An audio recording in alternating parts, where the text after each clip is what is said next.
ስድስተኛው ነጥብ ጤናማ የሆነ ግንኙነት ይኑርሽ። በቤት ውስጥ በቅርብ ሰው ወይም በትዳር አጋር የሚፈጠር ጥቃት ወይም ኢንቲሜት ፓርትነር ቫዮለንስ በእርግዝና ወቅት ላንቺም ሆነ ለጽንሱ አደጋ ይፈጥራል። ይህ አይነት ምልክት ወይም ደግሞ ሙከራ ካለ ከመጸነስሽ በፊት ለዚህ መፍትሄ ልትሰጪው ይገባል። ሰባተኛው ነጥብ የክትባት ሁኔታን ማረጋገጥ ነው። በመደበኛነት ወይም በየወቅቱ የሚከሰቱ የተለያዩ ኢንፌክሽኖችን ለመከላከል ክትባት ፍቱን የሆነ መድኃኒት ነው። ስለዚህ ምንም እንኳን እንደየሀገሪቱ ነባራዊ ሁኔታ ቢለያየም የመራቢያ እድሜ ላይ ያሉ ሴቶች የተለያዩ ክትባቶችን እንዲወስዱ ይጠበቃል። ከነዚህም ክትባቶች እንደ ሚዝልስ፣ ማምፕስ፣ ሩቤላ እና ሌሎች ኢንፍሉዌንዛ የሚባሉ ክትባቶችን መውሰድሽን ከጤና ባለሙያዎች ጋር በመመካከር ማረጋገጥ ያስፈልጋል። ምክንያቱም ከላይ የጠቀስናቸው ክትባቶች ብዙውን ጊዜ በእርግዝና ሰዓት ስለማይሰጡ እነዚህ ኢንፌክሽኖች ቢከሰቱ ጽንሱ ላይ አደጋ ስለሚፈጥሩ እነዚህን የክትባት ሁኔታዎችን ማረጋገጥ ያስፈልጋል። ስምንተኛው ነጥብ ቅድመ እርግዝና የሕክምና ምርመራን አድርጊ። ይህ በባለሙያዎች የሚደረግ ቅድመ እርግዝና ምርመራ ካሁን በፊት ስሜት ሳይፈጥሩ የቆዩ የጤና ችግሮች እንደ ስኳር በሽታ፣ ግፊት፣ የተለያዩ ኢንፌክሽኖች እንደ HIV፣ ሄፓታይተስ፣ የባላዘር በሽታ፣ የደም ማነስ እና ሌሎች ችግሮች ካሉ በመለየትና በማስተካከል ለጽንሱ ምቹ ሁኔታን ለመፍጠር ያስችላል። እንዲሁም በመደበኛነት የታወቀ ህመም ካለ ይህ ህመም ደረጃውን በማወቅ ጽንሱ ላይ ጫና እንደማይፈጥር ከማርገዝሽ በፊት ማረጋገጥ ያስፈልጋል። እንዲሁም ከእርግዝና በፊት የምትወስጃቸው መድኃኒቶች በእርግዝናው ላይ ጫና እንደማያሳድሩ በባለሙያ መረጋገጥ ይኖርበታል። ዘጠነኛው ነጥብ ያለፈ የእርግዝና ታሪክን መመርመር ነው።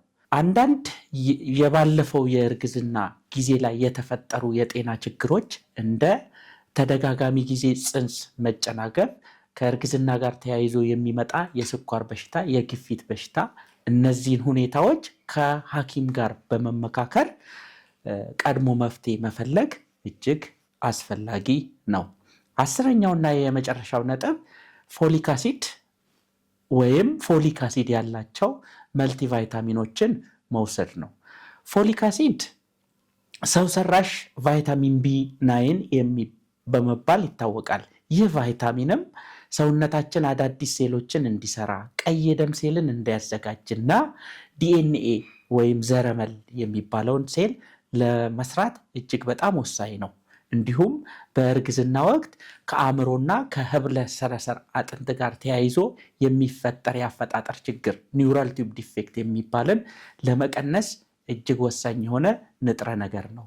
ይህ ንጥረ ነገር ለመጸነስ ያሰበች ሴት አትሊስት ከመጸነሷ ከአንድ ወር በፊትና የመጀመሪያው 3ቱ የእርግዝና ወራት ውስጥ ከ400 እስከ 600 ማይክሮግራም ፎሊክ አሲድ እንድትወስድ ትመከራለች።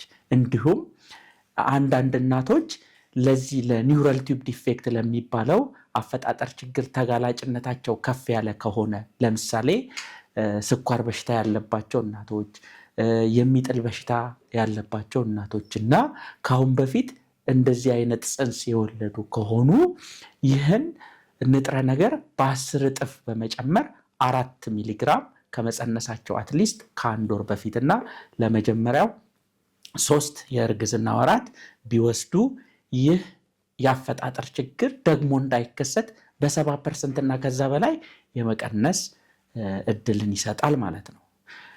ውድ እናቶችና እህቶች እነዚህን 10 ነጥቦች ተግባራዊ በማድረግ ለእርሶና ለወደፊት ለሚመጣው ልጃችሁ በእርግዝና ወቅት ምቹ ሁኔታን መፍጠር ትችላላችሁ። ያስተውሉ። ለእርግዝና የሚደረግ ዝግጅት በራሱ አንድ ትልቅ ጉዞ ነው። ስለዚህ የግል የሕክምና ምክርን ለማግኘት ሐኪማችሁን ማማከራችሁን አትዘንጉ። ይህ ቪዲዮ ጠቃሚ ሆኖ ካገኛችሁት ላይክ በማድረግ ለሌሎችም ያጋሩ። ለኬር ኮርነር አዲስ ከሆናችሁ ቻናላችንን ሰብስክራይብ በማድረግ ቤተሰብ ይሁኑ። እንዲሁም የደወል ምልክቷን በመጫን በየሳምንቱ የምንለቃቸውን ቪዲዮዎች በፍጥነት እንዲደርሶት ያድርጉ። በሚቀጥለው ቪዲዮ እስከምንገናኝ ድረስ ቸር ቆዩልኝ።